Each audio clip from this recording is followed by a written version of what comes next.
नमस्कार विद्यार्थी मित्रांनो, स्वागत आहे पुन्हा एकदा सायन्स गॅलेक्सी या यूट्यूब चॅनलवरती आपलं. आता बघणार आहोत आपण आजच्या व्हिडिओमध्ये एमएसटी सीईटी काउन्सिलिंग 2025 कशी करायची आपल्याला याची फुल प्रोसेस आपण या व्हिडिओमध्ये बघणार आहोत.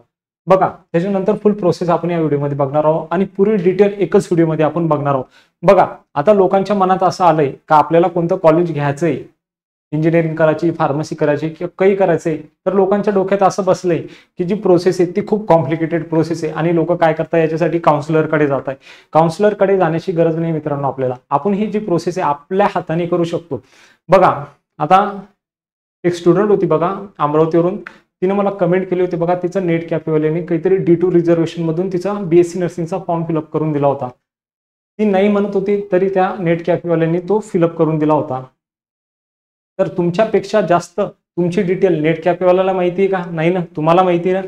तर मग ही जी पुरी प्रोसेस आहे आपण घर बसल्या बसल्या करूया ना फ्रीमध्ये. तर हे अशीच आपण काय करणार आहे, आपल्या चॅनलला जी पुरी प्रोसेस आहे इथून काउन्सिलिंगची 2025 ची पुरी आपल्या चॅनलवरती करणार आहोत. यासाठी आताच आपल्या चॅनलला काय करा, सबस्क्राईब करून ठेवा. चल बघा, आपण बघूया आपण काय प्रोसेस राहणार आहे नेमकी.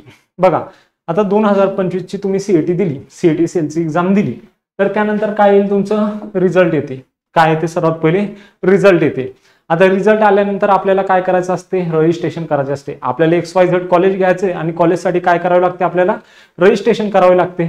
तर म्हणजे आपण करतो ना. आता बघा, जसं की आपण इंस्टाग्रामवरती अकाउंट बनवतो आहे ना, त्याच्यानंतर आपण टेलिग्रामवरती अकाउंट बनवतो.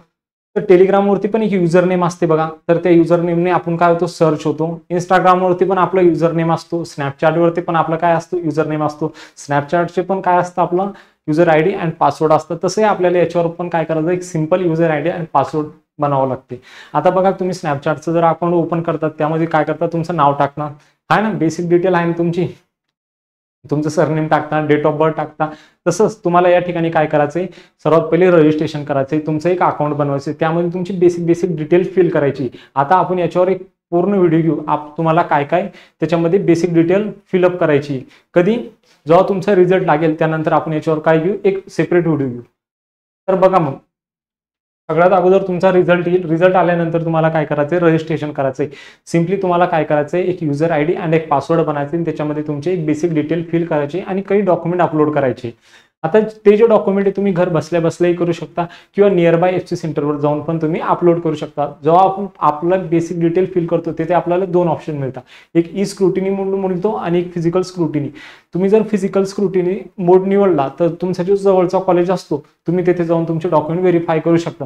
आता काही मुलं काय असतात, गावाकडे असतात आणि त्यांच्या गावाजवळ कॉलेज नसते, तर मग ते काय करू शकता, ई स्क्रुटिनी मोड यूज करू शकता. ई स्क्रुटिनी मोडवरती ते काय करू शकता, डॉक्युमेंट अपलोड करू शकता, जेणेकरून त्यांचे जे डॉक्युमेंट ते काय होतील, ऑनलाईन व्हेरीफाय होतील. तर बघा, तुम्ही सगळ्यात अगोदर रिझल्ट आले, त्याच्यानंतर रजिस्ट्रेशन केले, मग तुमचं डॉक्युमेंट व्हेरिफिकेशनसाठी तुमच्याकडे दोन ऑप्शन आहे, एक फिजिकल स्क्रुटिनी मोड आणि एक ई स्क्रुटिनी मोड.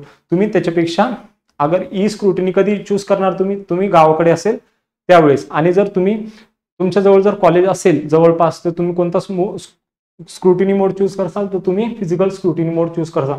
आता बघा, तुमचं रजिस्ट्रेशन झाल्यानंतर तुमचं डॉक्युमेंट व्हेरिफिकेशन होईल. डॉक्युमेंट व्हेरिफिकेशन झाल्यानंतर तुमचं काय होईल, प्रोव्हिजनल मेरिट लिस्ट येईल.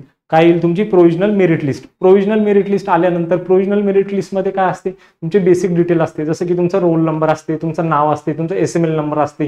त्यानंतर काय, त्यानंतर येते तुमची फायनल मेरिट लिस्ट.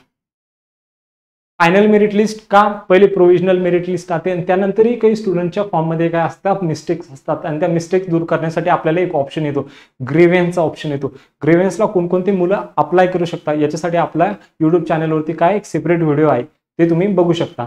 तर बघा, प्रोव्हिजनल मेरिट लिस्ट आल्यानंतर तुमची फायनल मेरिट लिस्ट येते आणि फायनल मेरिट लिस्टमध्ये काय असते, बेसिक डिटेल्स असतात, जसं की तुमचं नाव, तुमचं रोल नंबर, तुमचा SML number, category wise rank किती असतो तुमचं, एक्सेट्रा.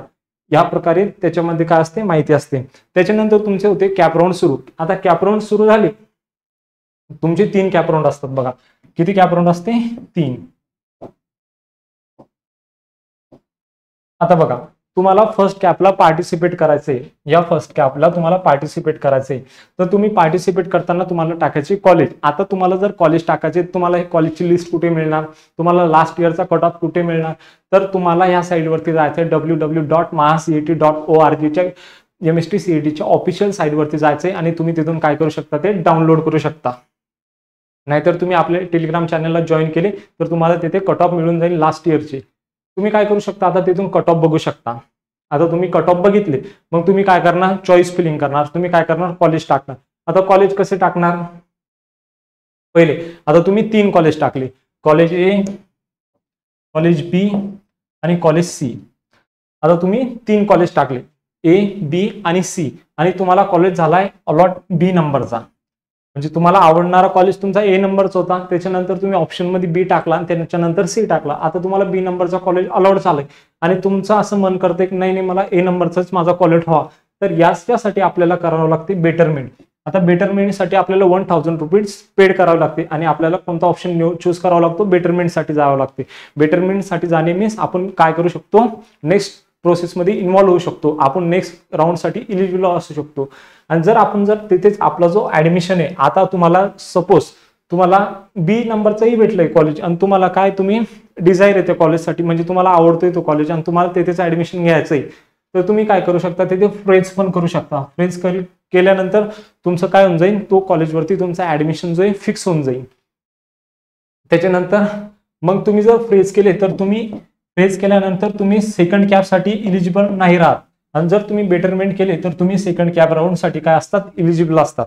त्यानंतर बघा, आता त्यानंतर बेटरमेंट झाले आपले, मग काय येते, सीट वॅकन्सी येते, म्हणजे प्रोव्हिजनल सीट मॅट्रिक्स येते. आता सीट मॅट्रिक्स मध्ये काय असते, सीट मॅट्रिक्स मध्ये असतात कोणत्या कॉलेजला किती सीट आहे, कॅटेगरी वाईज किती वॅकंट आहे, त्या जागा कशामध्ये येतात, seat vacancy means seat matrix मध्ये येतात. आणि मग तिथून आपण ते बघतो आणि त्याच्यावरून आपल्याला एक अंदाज येते का सेकंड राऊंडचा जो कट ऑफ आहे तो किती जाऊ शकतो, हाय जाऊ शकतो किंवा लो जाऊ शकतो. त्यानंतर हे झाले तर त्यानंतर मग तुमचा होतो ऍडमिशन कशासाठी, सेकंड राऊंडसाठी. आणि मग ही प्रोसेस पुन्हा इथून रिपीट होते कॅप राऊंड पर्यंत. मग सेकंड कॅपला बी हीच प्रोसेस फॉलो होते आणि थर्डला पण हीच प्रोसेस फॉलो होते. अशा प्रकारे करायची तुम्हाला MSCET ची काउन्सिलिंग 2025 साठी. तर तुम्हाला तुमच्यापेक्षा तुमची डिटेल तुम्हाला जास्त माहिती नाही इतर लोकांना, तर तुम्ही तुमची तुमची काउन्सिलिंग घर बसल्या बसल्या करू शकता. आणि अशाच मोर इन्फॉर्मेटिव्ह व्हिडिओसाठी आताच आमचं चॅनल सबस्क्राईब करा, तुमच्या मित्रांना शेअर करा. जे काही तुम्हाला डाऊट असेल ते कमेंट बॉक्समध्ये कमेंट करा. तर भेटूया नेक्स्ट व्हिडिओमध्ये, तोपर्यंत थँक्यू.